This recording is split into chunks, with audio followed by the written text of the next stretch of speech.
خب 73 ناردوگری رو داریم که بعد از اون همه زیرکارهایی که دیدید که انجام شد و کارهای پالونی های عقب انجام شد و کف صندوق عقب انجام شد و شاسی عقب احیا شد و به وضعیت استاندارد و خیلی خوبی رسید و تقویت شد، رکاب ها هم ساخته شد و اتصالات گلگیر و سینی عقب تکمیل شد و یه پشت ماشین هم بعد اگه بگیریم برای بچه‌ها که ببینن لذتشو ببرن، خیلی خوشگل و خیلی ظریف و قشنگ کار شد بشو و الان آماده این هستش که مجددا ماشین جوجه بشه، یعنی بره پای دستگاه جوجه گردان یا همون دستگاه های گردان که ما یه سری ظریف کاری داریم از زیر که انجام بدیم. این قسمت که قل داره قل آب بشه به صورت استاندارد فابریک، این قسمت کامارو پونتیاکا قل هستش، یه تیکه که قل آب میشه اینجا و اکثرا روی ماشینایی که الان موجوده اینا همه بتونه است، اون قل مقدار کمی ازش مونده دیگه. این باید قل آب بشه که ترک هم نکنه و به خاطر اون بازی هستش که این قسمت داره از سقف. و تا اینجای کار ماشین به این حالت تبدیل شد. این هم که میبینید گلگیر آهن شده به خاطر اینه که پوست بدنه های نو یه نوع ضد زنگی روشون داره که اون باید از بین بره، کاملا به سطح آهن برسیم و با آستر نقاشی و زیرکار رنگ مجددا آماده رنگش کنیم ماشین رو و همین دیگه.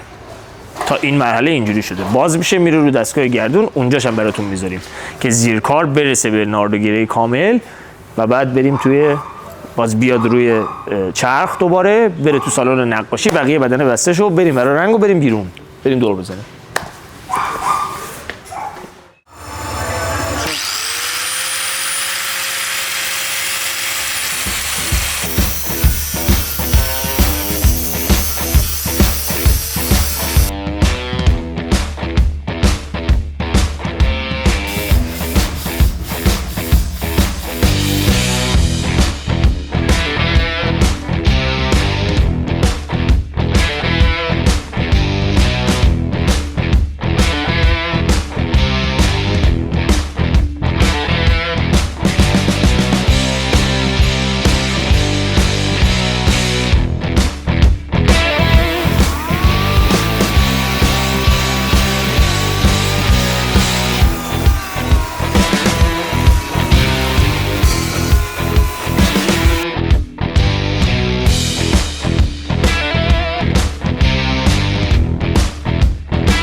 خب کامارو SS73 نوک مدادی رنگ رو داریم یا همون ناردو گری. بریم جلو توضیح بدم بهتون که چه کاری روی ماشین انجام شد. خب این ماشین همزمان با اون SS دیگه که الان تو نقاشی اون ماشین تحویل نقاشی شد که حالا ویدیو اونم براتون میگیریم. کار خیلی خوب داره جلو میره اینجا، خیلی رگباری داریم میریم جلو به اصطلاح. این ماشین هم همزمان با اون خب کاراش شد، گلگیرا و سینی عقب و اینا نصب شد به تمیزی هرچه تمام تر که تو ویدیو قبل قطعا دیدید. بعد از اون این ماشین اومد رو دستگاه گردون برای ادامه زیرسازی. یه سری پوسیدگی‌ها داشت که بچه‌ها بهتون نشون میدن قطعا تو ویدیو. کف‌پایی‌هاش کلا نبود که این کف‌پایی‌ها جلو ساخته شده براش. همچنین دوبل ها رو هم ما براش ساختیم. رکاب‌های این ماشین هم که دیدید ساخته شد و کف صندوقش اوکی بود، کف‌پایی‌های عقب اوکی بود و صافکاری می‌خواست که صافکاریش هم انجام شد. خیلی این ماشین اتصالاتش جداتر بود به نسبت ماشین‌های دیگه. این اتصالات نقطه جوش‌های کف اتاق، زیر اتاق که اینا همه مثل پازل به هم دیگه متصل شدن توسط کمپانی، اینا یه سری نقطه جوش‌ها دارن. این نقطه جوش‌ها خیلی توی این ماشین ول کرده بود خودش، یعنی ماشین خیلی دویده بود. خب خدا رو شکر نقطه جوش‌ها هم همه در حال انجام دوباره است که این ماشین به اون استحکام روزهای اول بلکه هم بهتر برگرده. و البته راجع به این ماشین ما یه تعلیقی در نظر گرفتیم و حتی ساسپنشن جداگونه، همون شاسی در واقع که توسط تیم خود کارترز داره طراحی میشه. قطعا این پروژه موفقیت آمیز خواهد بود. جلوتر فقط در حد یه ریز بهتون اعلامش کردم. جلوتر که بریم به نتایجی برسیم براتون به اشتراک میذاریم و رونمایی میکنیم. به بچه‌ها گفتم تصاویر 0 تا 100 اولش تا فعلش رو بگیرن که ما چند ماه توی این طراحی بودیم و همش از 0 تا 100 داشته باشیم که وقتی تکمیل شده شو براتون گذاشتیم خیلی‌ها نگن این وارداتیه. آره داداش، همه 0 تا 100 ریز بریز از مرحله نقشه کشیش تا ابعاد سازیش و همه چیش در اومده که حتی تعلیقش هم طراحی خود کارترز خواهد بود. میریم جلوتر ببینیم چی میشه. اینم از این ماشین که واقعا رضایت بخش شد و اون قسمت‌های سینی عقب و اینا رو اگه بچه‌ها نگاه کنم، من خودم که الان به عنوان کسی که دارم نگاهش میکنم حس میکنم فابریکه. تا این حد بچه‌ها تمیز و دقیق کار کردن که لذت بخش شده. و پرتقال هم که میخورن اینا، نگاه به خاطر این پرتقالاست. این از این پرتقالایی که رنگ نمیشست چون پرتقال طبیعی میخورن اینجوریه. بچه‌ها کارشون تمیزه. فابریکی آره. اونا پرتقال ده 70 اولده. پرتقال ده 70 فاسد میشه حاجی، اصلا شدنی نیست هر جورم فریز کنی. در هر صورت که این کفش بود. فاجعه کف این ماشین حتما نشون بدی ها. این قسمت هنو بچه‌ها ترمیم نکردن. بیا اینجا رو نگاه کن. اینجا با موم و روزنامه پر شده بود. اینجا رو ببین. یعنی موم، روزنامه، هر چی دستش اومده بود طرف گذاشته بود اینجا. من تو ویدیوهای خارجی میدیدم که مثلا پارچه میذارن، شلوار کهنه میذارن، مثلا اینا میذارن. باورم نمیشد تا اینجا دیگه ایران ما هنوز اونقدر پیشرفت نکرده. عقبی مد دنیا. شلوار میذارن تو خارج. این تا اینجای کار.